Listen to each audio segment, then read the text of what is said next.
Anyone building anything on Bitcoin, it's better with CAT. It makes building on Bitcoin much easier, more effective. You can build better tooling. At the end of the day, the fees the miners get are mainly generated still by simple Bitcoin. So not runes, not BRC20, not ordinals, of course. The majority of the fees come from simple transfers of Bitcoin. Do we really want to have more people building on Bitcoin, kind of like an Ethereum type of network?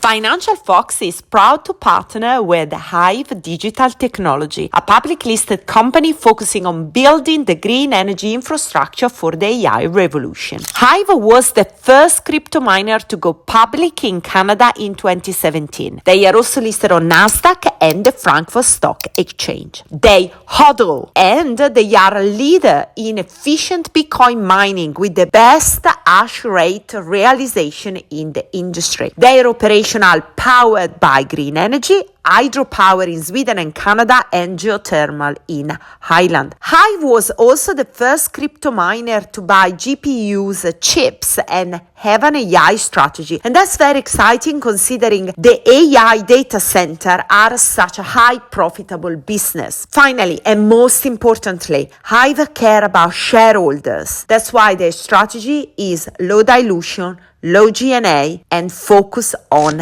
cash flow. If you don't know HIVE, check them out at hivedigitaltechnology.com and follow them on social media. Remember, AI is the future and Bitcoin is rising as a new asset class. Some analysts have a target price above $100,000 for 2024, but let's see. For now, we hodl, and don't forget to check out HIVE. More information in the description. Today on the Financial Fox is True DeFi on Bitcoin show.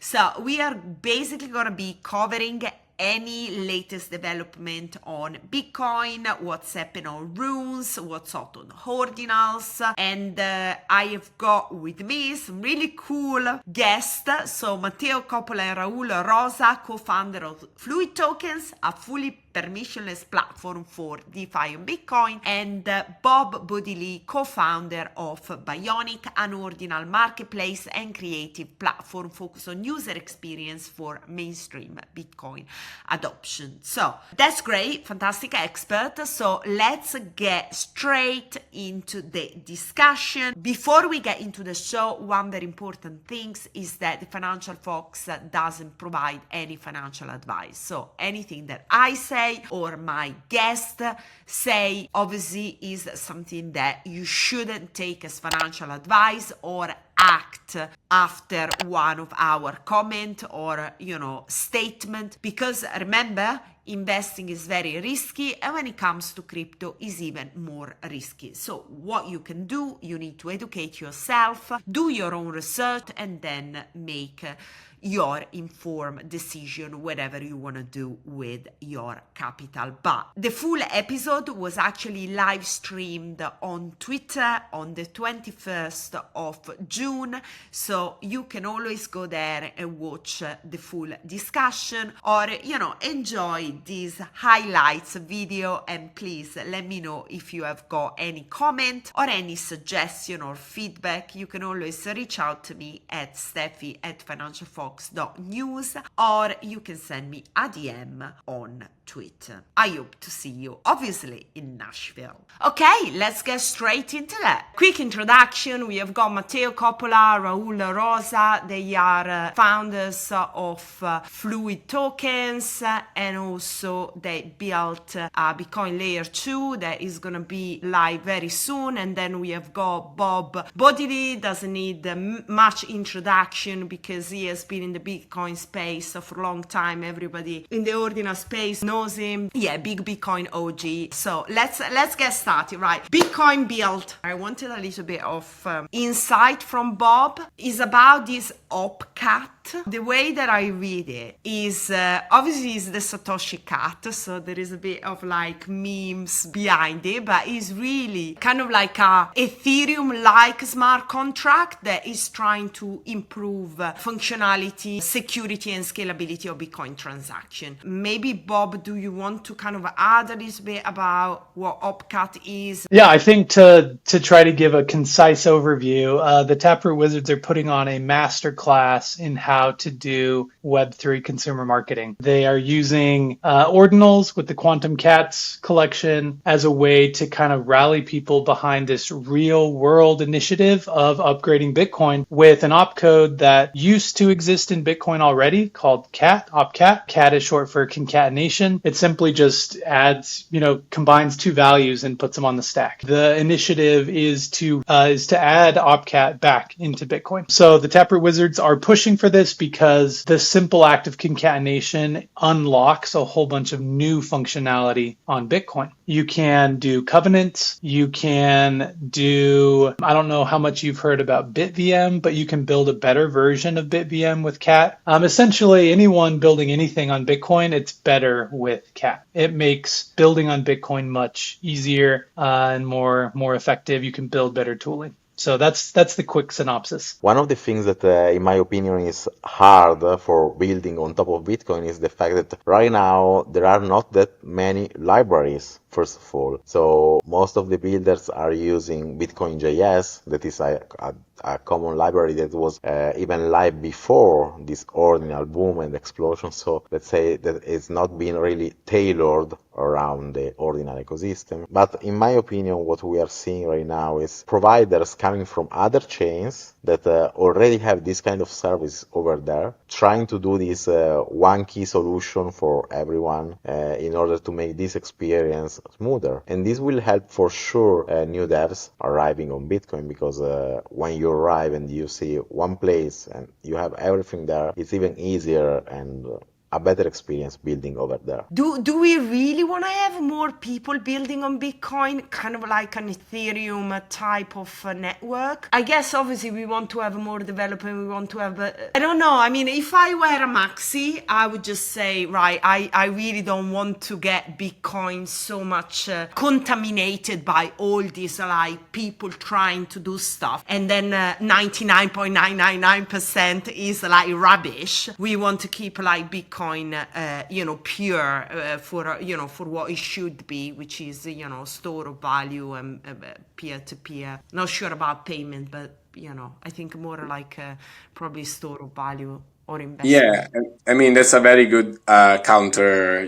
position. For example, we build the DEX and the lending protocol on the layer one for all the people that don't believe in the layer twos, don't want to trust the layer two in any way. So there are some people that just want to stay on the layer one, and sometimes they have to do their own swaps, for example, or getting some loans or lending some loans. But still, the layer one has never been made for supporting this kind of new tokens, right? Or the DeFi that we are building. So the DEX works well, but of course the speed is the layer one speed and the fees are the layer one fees. Our suggestion, and this is why we're building a layer two, is to bring all this additional stuff on the higher levels, so on the layer twos in this case, and only settle on the layer one when you want to store it as a value. So in this way, basically the layer twos should reduce the load of the layer one and clean also the layer one as much as possible and allow people to have a better experience on the layer two instead of having the layer one congested with a lot of things mixed. Raul, what do you want to just step in? And I think Matteo just brought up, is probably build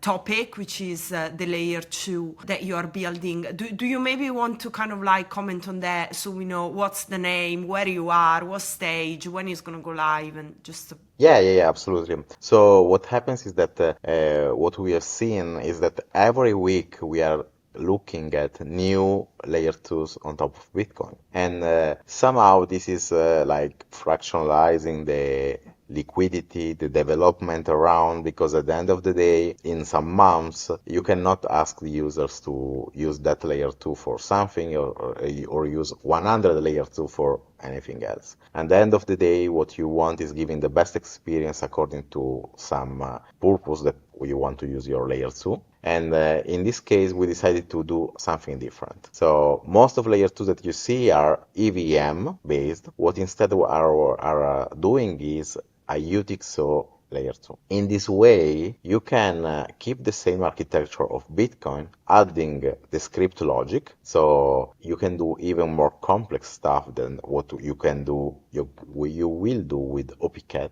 when it's enabled on Bitcoin. And at the same time, the bridging mechanism, as Bob was saying, building layer 2s on Bitcoin is really hard. Most of them are sidechain right now. The bridging mechanism is also easier in this way. Do you need like a different language model to build UTXO, or like do you build in Solidity, or is just a different? What's hard? Yes. So the thing is, it's the logic behind your script that is different. So as it's more similar to the covenants in this case for the UTXO model. So there is you basically decide with the script the condition to spend the money. So it's like for now you can only spend if you have your private key and you sign with it for example Bitcoin, for example, in the easiest case. But you can potentially extend the scripting language and put so many different type of conditions, and they can be relative to the transaction itself. So how many inputs, which inputs, how many outputs, which outputs, what do they contain, what data they are bringing into the transaction, what data is being brought out the transaction. One interesting problem we're seeing in the Bitcoin ecosystem is user and liquidity fragmentation. We have 1 million L2s, we have 1 million side chains, we have 1 million meta protocols, and users and liquidity are fragmented across all of these different protocols and chains. And so one thing that we've been working on is essentially like a wormhole or a layer 0 type product for the Bitcoin ecosystem. It just makes sense that you want to connect everything together. You want to let people bring things together and then have, omni-chain type applications where you can interact on your L2 and on BOB and on Botanics and on RGB and on Ordinals and on BRC20 and do it all in just a really nice kind of seamless fashion. And so that's something that we have kind of in the works right now that has been pretty fun to think through and build. Okay, so I think we spent so much time talking about Bitcoin build, right? I just want to touch quickly about Ordinals and Runes. Yeah, I think that we have seen lately these days a lot of. I actually was curious because what I noticed is I heard about a new rune that is like a Billy, and the way I noticed is because everyone was changing their PFP, upgrading it with this Billy, like the Bitcoin B on their PFP, and it's interesting because I'm not a trader of runes, I just follow them technically and so on, but you can really follow the updates on what's new, even checking the Ordinals community. Like in this case, I saw Pizza Ninjas changing their PFP, some Quantum Cats also, and the approach over there is like if you really have the community, you can really build something interesting with runes. And even though you don't have just memes, because this is the other interesting topic, that some of our community members were like saying, okay, but why on your decks I can trade just meme runes? Are there any interesting project? And the answer is actually yes. This week I saw that there is, I think, NUSD, something like that, that is a collateralized stable coin running on Bitcoin. So if you don't have just meme coins, but you have a project like this trying to build real application, DeFi application using runes, using this meta protocol as a layer of stable coin, I can send over some stable coin, use runes. And this is, I think it's a great achievement in general for the ecosystem. So is a stable coin pegged to what? To Bitcoin? No, to the dollar. I have to check. I think that there is a collateralized platform where you can deposit your dollars somehow, and you can mint this rune. The really fun thing about the Pizza Pets that Trevor's been working on is it leverages a lot of the brand new endpoints that we have in the Ordinals protocol.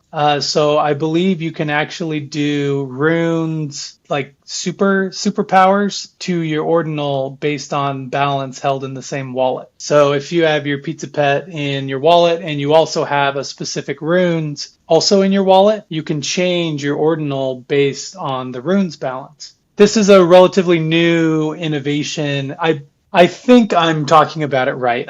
I could be wrong because there are a couple other endpoints as well, but I believe you can supercharge your ordinals based on runes held in the same wallet, which is pretty crazy. So basically, if we check the statistics, we see that runes, since the late April when they came out, they basically replaced BRC20 on the volume of transaction on Bitcoin, right? Both on the number of transaction and the amount of Bitcoin moved with them. So the amount of value moved more than Bitcoin. And it's interesting to see that at the end of the day, the fees that the miners get are mainly generated still by simple Bitcoin. So not runes, not BRC20, not ordinals, of course. The majority of the fees come from simple transfers of Bitcoin. But in this moment, the runes are the second contributor and ordinals are third. And it's very interesting. And we also can see that the hype of runes now is in a inflection moment, of course, compared to the beginning of May where everything was congested because of it. And so I expect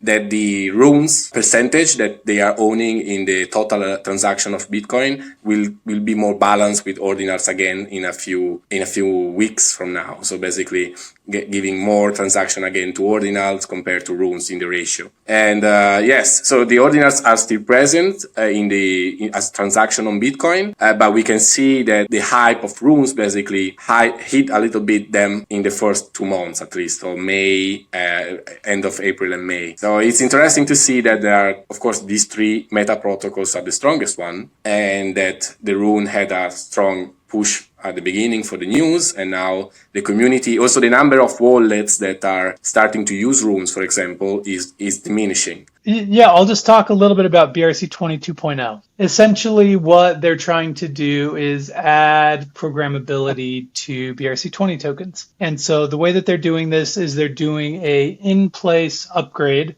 So, BRC20 tokens will all receive this upgrade all at the same time. And you'll be able to take an Ethereum smart contract written in Solidity. You'll be able to inscribe that using ordinals to Bitcoin, and then you'll be able to reference that smart contract via the inscription ID of that smart contract, and you'll be able to essentially pass in various parameters and tokens to that smart contract, and then do all kinds of, normal compute that happens via smart contracts, and then you'll be able to have a resulting output state. So the benefit of this upgrade is you may never have to upgrade BRC20 ever again.